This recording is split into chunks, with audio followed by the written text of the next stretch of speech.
En manchette aujourd'hui, écoutons les allocutions des ambassadeurs de la campagne de financement du CABA. Bonjour à tous, bienvenue à votre bulletin d'information sur les ondes de CTRB, votre télévision locale et régionale, aujourd'hui, le 12 septembre. Donc, on débute par la présentation de l'information touchant la campagne de financement du Centre d'action bénévole d'Autrey. Aujourd'hui, nous vous présentons l'allocution des ambassadeurs Jean Coutu, qui confirment leur participation à cette importante campagne, cette importante levée de fonds. On écoute. Bonjour à tous. C'est stressant après deux beaux témoignages comme ça. Moi, j'ai besoin des feuilles parce que moi, je n'aime pas ça parler en avant. Et vous le savez, à chaque année. Par contre, c'est toujours une joie renouvelée. Puis c'est un incontournable de nos automnes de faire partie de la collecte de fonds, de s'associer avec le CABA. Dans le cas de Germain, c'est sa 11e année qui est associé avec l'organisme. C'est d'ailleurs lui qui m'a recruté il y a 9 ans. Le temps passe vite. Et puis, c'est sûr que pour nous autres, c'est un organisme tellement important dans la vie de nos aînés que c'est un incontournable et c'est une obligation qu'on se fait moralement d'être présent dans la collecte de fonds. Aujourd'hui, c'est à mon tour. Je vieillis, fait que je prends de la relève de vous présenter mon nouvel associé et qui est propriétaire de la pharmacie Jean Coutu de la Valtrie depuis le 1er janvier 2022 avec moi, M. Christian Bonilla-Bautista. Facile à dire, son nom. Quand je lui ai parlé du CABA, Christian a tout de suite voulu être ambassadeur à son tour, lui aussi, de s'impliquer avec nous parce qu'il y croit, il est conscient de tout ce que le CABA fait pour tous les gens de la région. Alors, on va voir s'il a fait ses devoirs. Bon, bonjour à tous. Merci de m'accueillir aujourd'hui. Hélène m'a beaucoup parlé du CABA et de ses services. Si j'ai bien compris, le CABA et les pharmacies Jean Coutu partagent la même volonté d'offrir un service de grande qualité et tout en maintenant un lien de proximité dans le but d'être tous d'une même famille. J'étais impressionné de voir la diversité des services proposés par les bénévoles du CABA. Il semble vraiment y en avoir pour tous les goûts et tous les besoins. C'est donc avec enthousiasme que j'ai accepté de mettre l'épaule à la roue avec Hélène et Germain pour assurer la réussite de cette collecte de fonds. Merci.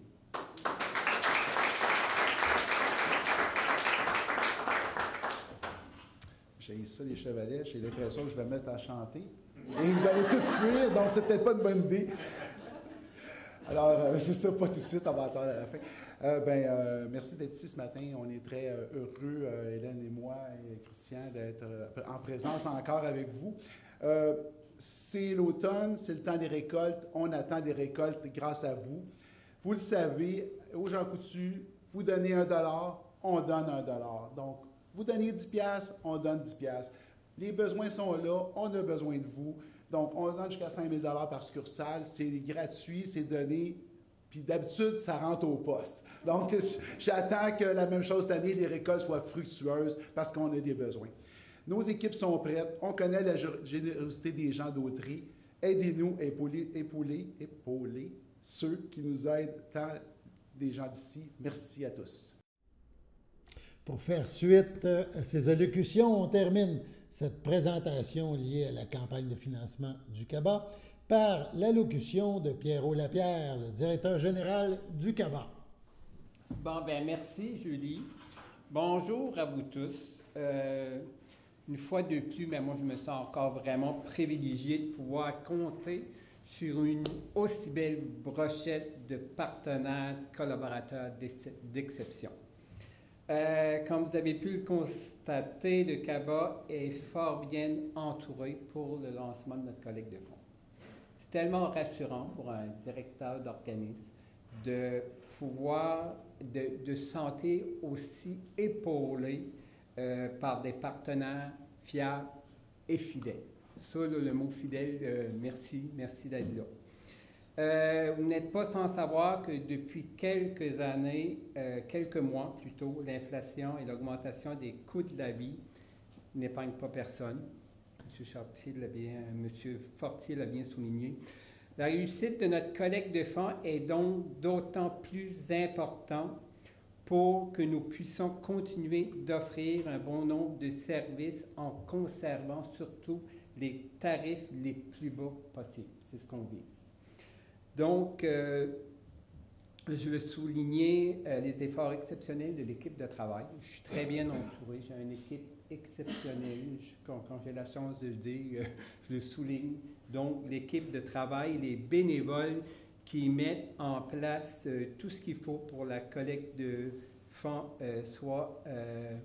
on poursuit donc 2 objectifs majeurs. On veut faire connaître les services du CABA de plus en plus et aussi recueillir une souscription de 50 000 $. Donc, voici les étapes qu'on va poursuivre dans les prochaines semaines. Donc, une correspondance sera envoyée aux personnes ayant déjà contribué à la collecte de fonds. Ensuite, on a un publipostage général qui invitera tous les résidents du territoire à faire leur part pour la réussite de notre objectif. Il est à noter que pour une 6e année, les donateurs de la Caisse d'Autrey qui contribueront et qui compléteront le formulaire approprié verront l'ensemble de leurs dons doublés par l'institution. Nos ambassadeurs, donc nos fidèles partenaires, invitent également les gens à venir déposer leurs dons dans leur succursale, puisqu'ils doubleront aussi le total des dons reçus en magasin. Il est donc possible qu'un don soit triplé s'il est fait par un membre de la Caisse et déposé chez un partenaire entre le 15 septembre et le 15 novembre. C'est bon? Un sincère merci à notre président d'honneur, M. Fortier, M. Éric Fortier, qui s'implique dans ce projet pour une première année à titre de président d'honneur. En plus d'être un soutien financier majeur, la Caisse d'Autrey joue un rôle de pilier pour le développement social de notre région et en nous accompagnant dans tous nos projets depuis maintenant plus de 20 ans. Un énorme merci. Je veux aussi souligner l'engagement, l'implication de nos fidèles collaborateurs, Mme Hélène Paquet, merci, M. Germain Fortier, merci beaucoup, et Chartier, Chartier, Fortier, c'est trop pareil, monsieur. Oui, mais monsieur, je vais me reprendre un peu, M. Germain. Chartier, merci. Et un nouveau partenaire, Christian Bonilla Bautista. Merci beaucoup. Votre engagement au sein de notre organisation est exceptionnel. Soyez assurés de notre reconnaissance. La collecte de fonds publics 2022 représente un investissement visant à supporter les intervenants du CABA engagés et unis afin de servir davantage les gens de chez nous. Les services en soutien à domicile sont nécessaires au bien-être de certains aînés et personnes en perte d'autonomie, mais les services de prévention on met l'accent de plus en plus. Il y a 2 volets au Centre d'action bénévole, dont la prévention et la socialisation sont aussi importants tant pour la santé physique et psychologique de notre communauté. Nous comptons donc sur la générosité des citoyennes et citoyens afin qu'avec leur contribution, le CABA puisse apporter un mieux-être aux gens de chez nous. Donc, un énorme merci. Toute une équipe au CABA. La ville de Berthierville tenait son conseil mensuel, donc ça se déroulait en début de semaine, et un point, la semaine dernière, oui, et un point a notamment retenu notre attention. On parle d'un concert impliquant la chorale de la Fabrique de la paroisse de Berthier et Alexandre Sylvestre. Ça sera en même temps, lors de cet événement, l'occasion de remettre de la remise du dévoilement, si on peut dire, de l'album Souvenir du 350e anniversaire de la ville de Berthierville. On écoute un extrait de la séance du conseil municipal. H11, fabrique de la paroisse de Saint-Laurent, demande de financement pour un concert remise d'album Souvenir du 350e, donc par la fabrique. Alors je demande à M. Frenière de faire la lecture. Considérant que la fabrique de la paroisse de Saint-Laurent désire organiser un concert patrimonial gratuit à l'église Sainte-Geneviève de Berthier, avec la participation de M. Alexandre Sylvestre en compagnie de la chorale, et ce, à l'occasion du 350e anniversaire. Considérant que cet événement est l'occasion de procéder au dévoilement et à la remise de l'album Souvenir, écrit par l'abbé Claude Sauvageau en mémoire des festivités du 350e anniversaire et autorisé par la résolution 2022-08-242, considérant la demande de participation financière datée du 23 août 2022, déposée par la fabrique au montant de 500 $ pour l'organisation de l'événement auquel la municipalité de Sainte-Geneviève-de-Berthier a également été sollicitée. En conséquence, je propose d'accorder une aide financière au montant de 500 $ à la fabrique de la paroisse de Saint-Laurent pour l'organisation du concert patrimonial qui se tiendra à l'automne 2022 et d'autoriser la remise de l'album Souvenir, si Berthier m'était compté, gratuitement dans le cadre du 350e anniversaire. Merci. C'est appuyé par? J'appuie. Darvaux, merci. J'en appelle au vote à ma gauche. À ma droite. Adopté à l'unanimité des conseillers présents. Sur ce, allons à la pause. Chers téléspectateurs, vous êtes cordialement invités le samedi matin dès 9h30 à notre bingo télédiffusé de nos studios de Berthierville.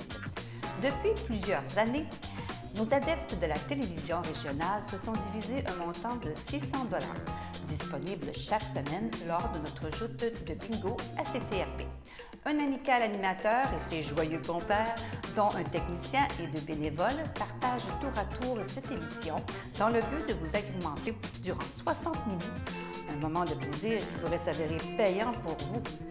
Vous pouvez donc vous procurer les cartes de jeu chez les dépositaires participants et j'ai nommé à Berthierville, le dépanneur Formule 1 et le garage Pétroquet, sur la rue Gilles Villeneuve, le marché IGA Extra sur la rue Gabrielle Brissette, le marché Métro sur la rue Notre-Dame et la pharmacie Proxime sur la rue Frontenac. À Saint-Ignace-de-Loyola, le dépanneur Esso sur la rue de la Traverse et le marché Aldo sur le rang Saint-Michel. C'est donc un rendez-vous hebdomadaire chaque samedi matin dès 9h30 sur les ondes de CTRP, votre télévision régionale et communautaire, maintenant en haute définition. On vous attend donc en grand nombre et toute l'équipe vous souhaite bonne chance.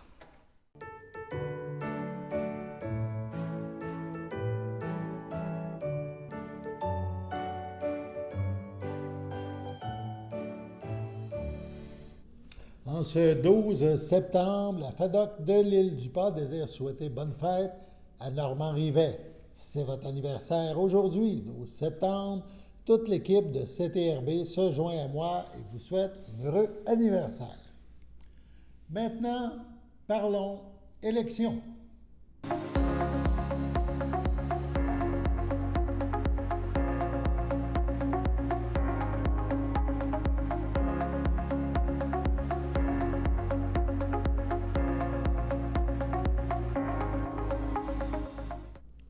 Un événement important se déroulera demain à Berthierville, plus précisément à la boîte à Start-up. En effet, c'est demain que la CCIBA, la Chambre de commerce et d'industrie Berthier-Dautré, tiendra son traditionnel débat des candidats.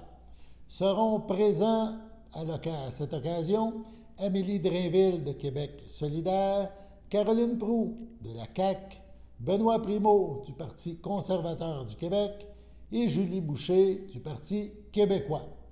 CTRB sera présent et toute l'équipe vous présentera un bulletin de nouvelles complet lié à cette activité, à ce débat des candidats. Cependant, aujourd'hui, on va écouter Amélie Drainville nous parler des propositions de Québec solidaire en matière d'agriculture. On écoute Mme Drainville. Je suis en compagnie d'Amélie Drainville et on a reçu un communiqué, Amélie, qui parle d'agriculture.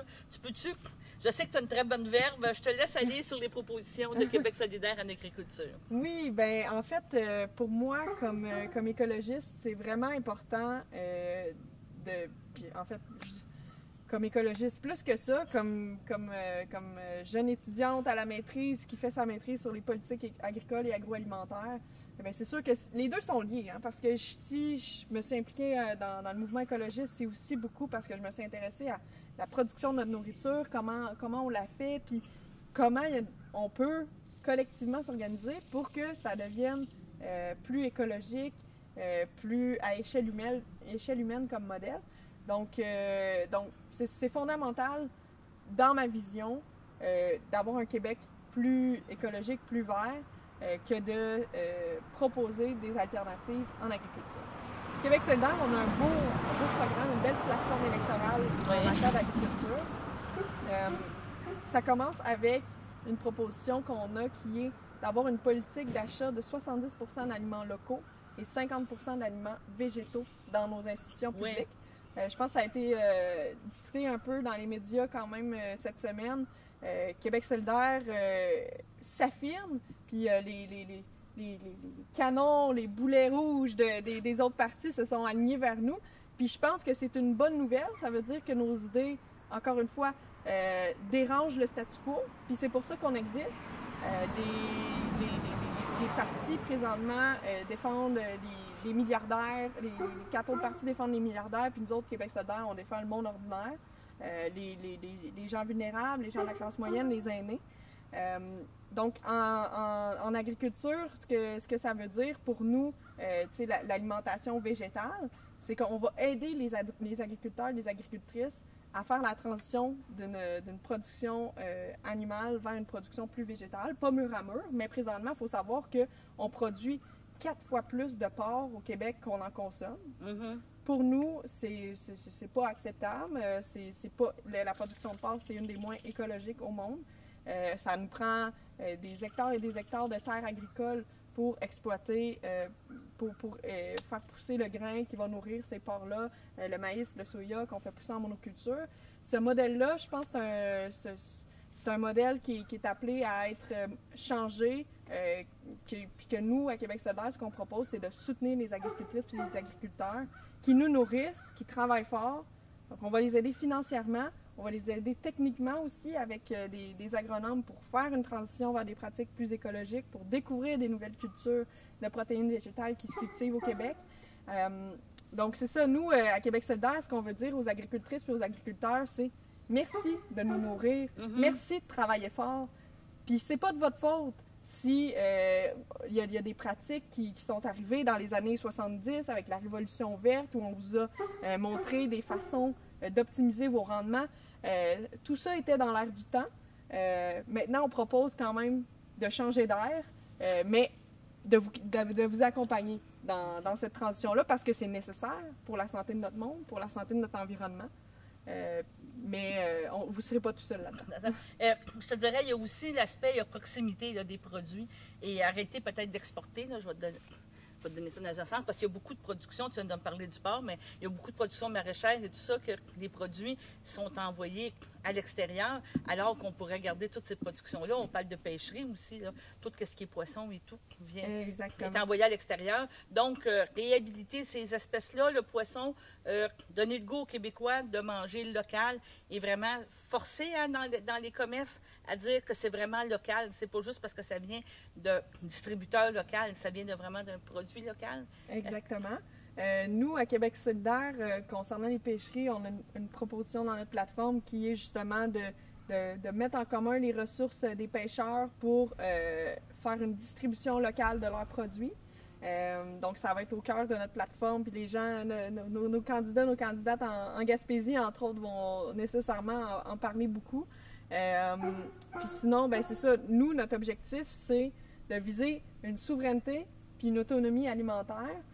Donc, c'est sûr que pour nous, le tout à l'exportation, puis la compétition sur les marchés mondiaux, puis les traités de libre-échange qui ont été négociés par l'État canadien, sur lesquels on n'a eu aucun contrôle, qui sont en défaveur de nos agriculteurs, c'est pas la façon dont on souhaite développer notre agriculture localement ici. On souhaite nourrir les gens du Québec. Donc, pour ce faire, on va, par exemple, encadrer le morcellement des terres agricoles pour que les nouveaux petits producteurs soient capables d'aller s'installer sur une terre et bâtir leur maison, que ce soit un petit lopin qui est assez grand pour leurs besoins, qui puisse nourrir les gens de leur communauté.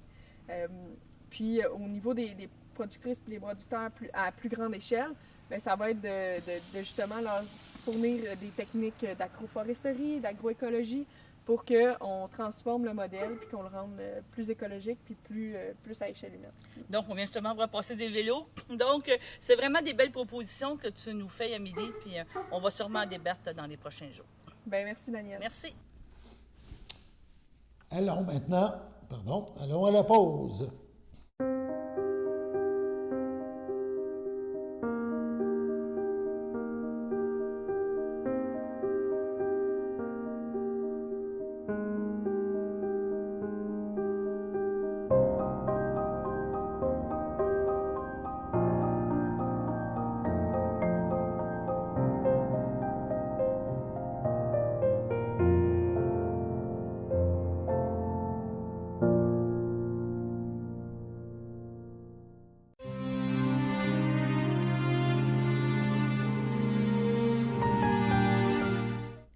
À la résidence Evelyn Dalcourt de Louisville le 3 septembre.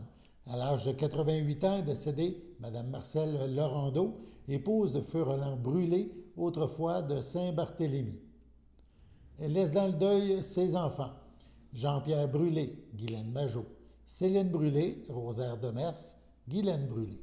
Ses petits-enfants, qui étaient sa fierté, Marilyn, Frédéric Dénommé, Ghislain, Audrey Bellemare, Christian, Julie Massé, ses arrière-petits-enfants adorés, Anne-Sophie, Antoine, Anthony, Léonie, Edmond et Jules.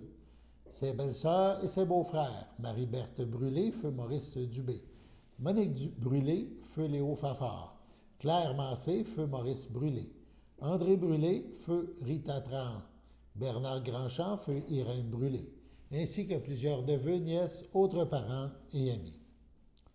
Il est possible de compenser l'envoi de fleurs par des dons pour une fondation de votre choix. Quelques formulaires seront disponibles à l'Église. La famille vous accueillera le vendredi 16 septembre dès 9h30 en l'Église de Saint-Barthélemy. Suivra donc les funérailles à 11h. Les cendres de Mme Laurendeau seront inhumées à une date ultérieure. À l'hôpital Pierre-Legardeur, le 29 août, à l'âge de 57 ans, est décédée Mme Josée Bernard, épouse de Mario Dubois, demeurant à Saint-Ignace de Loyola.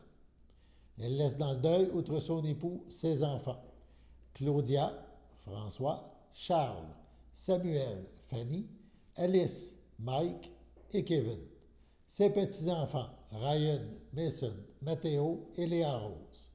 Ses sœurs, ses frères, belles-sœurs et beaux-frères, ainsi que plusieurs neveux, nièces, autres parents et amis.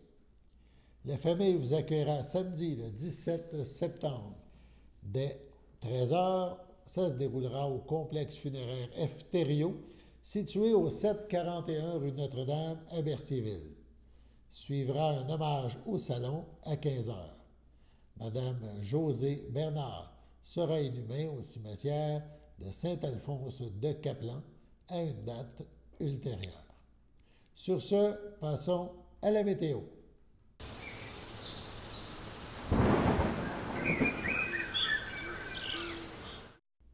Bienvenue à votre météo du lundi de cette semaine. Aujourd'hui, lundi après-midi, ce sera ensoleillé avec un passage nuageux, une température de 26, un temps ressenti de 32. Lundi soir, c'est ciel variable, une température de 22, un temps ressenti de 26. Lundi nuit, c'est nuageux avec averse, une température de 18, un temps ressenti de 18, moins de 1 mm de pluie. Mardi matin, ce sera nuageux avec orage dispersé, une température de 19, un temps ressenti de 20, 2 à 4 mm de pluie. Mardi après-midi, ça sera nuageux avec orage, une température de 22, un temps ressenti de 26, 10 à 15 mm de pluie. Mardi soir, ce sera nuageux avec orage toujours, une température de 19 à un temps ressenti de 20. Environ 10 mm de pluie. Voilà, c'était tout pour votre météo. On rappelle que demain, c'est le débat des candidats dans Berthier. Ça se déroulera à la Start-up à Berthierville. CTRB prendra les images, diffusera en différé tout ce débat qui réunira 4 des candidats à la présente élection. Amélie Drainville de Québec solidaire, Benoît Primeau du Parti conservateur du Québec, Julie Boucher du Parti québécois et la candidate sortante actuelle députée et ministre Caroline Proulx de la coalition Avenir Québec. Donc, ça sera à ne pas manquer sur les ondes de CTRB. On vous tient au courant de la date de diffusion, mais c'est demain que ce débat, que ces candidats croiseront le fer et débattront de leur programme et de leurs idées. Donc, c'est à suivre. Voilà, c'était votre bulletin d'information sur les ondes de CTRB, votre télévision locale et régionale. Aujourd'hui, le 12 septembre, Alain Bellemare au Pépites, qui vous invite à être des nôtres demain pour la prochaine édition du bulletin sur les ondes de CTRB. Au revoir.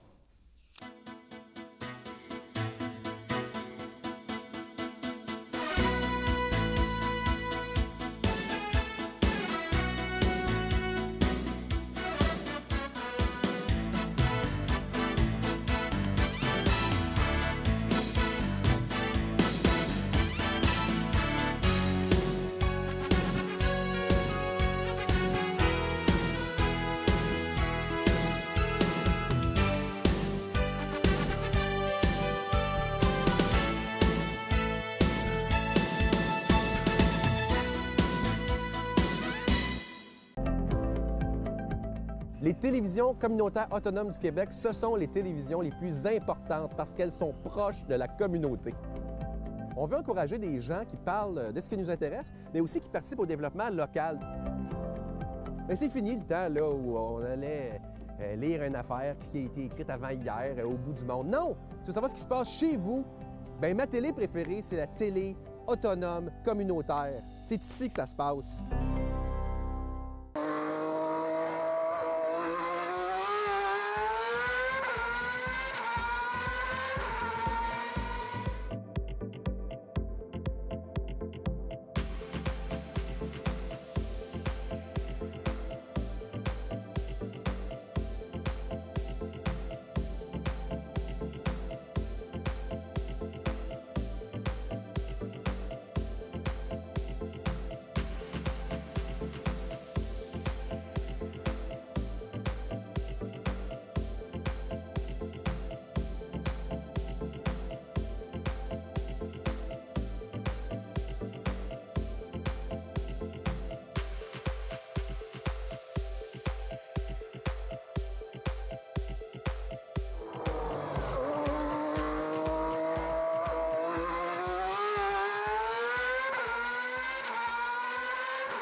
Sachez que vous pouvez nous faire part de vos commentaires, soit pour une annonce gratuite sur notre babillard ou toute autre suggestion en nous rejoignant par téléphone au 450-836-5103, 450-836-5103, ou bien par courriel tvcberthierville@hotmail.com, sur Facebook en écrivant Facebook CTRB.